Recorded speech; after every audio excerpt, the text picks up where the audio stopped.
Hello everyone, welcome to my YouTube channel Kodisa. I'm your host Utpal, and today we'll be looking at this late code problem, that is 1967, number of strings that appear as substring in a word.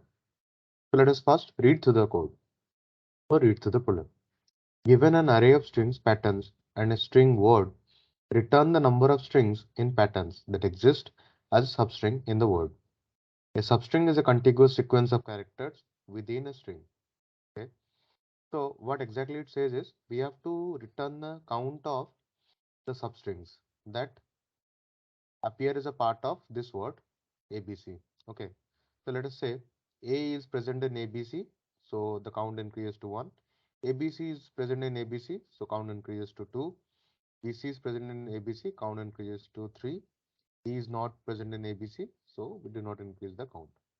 Similarly here, A is present in this word AAABBB. B is present, so count increases to 2. C is not present, so count remains 2. Fine. So let us try to do this in a single line. So first of all, we need to create a substring, or basically we need to create a list comprehension.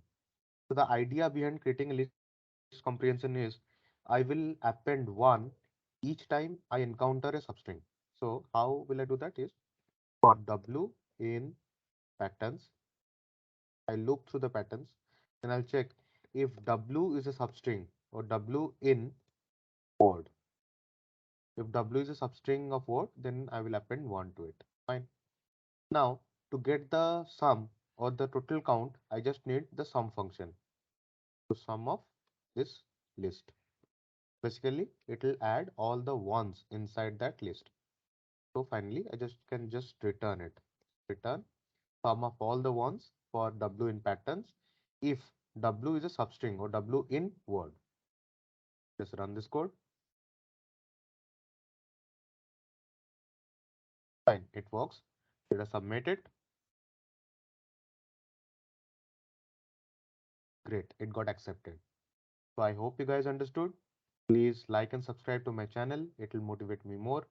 Thanks. We'll meet again next time.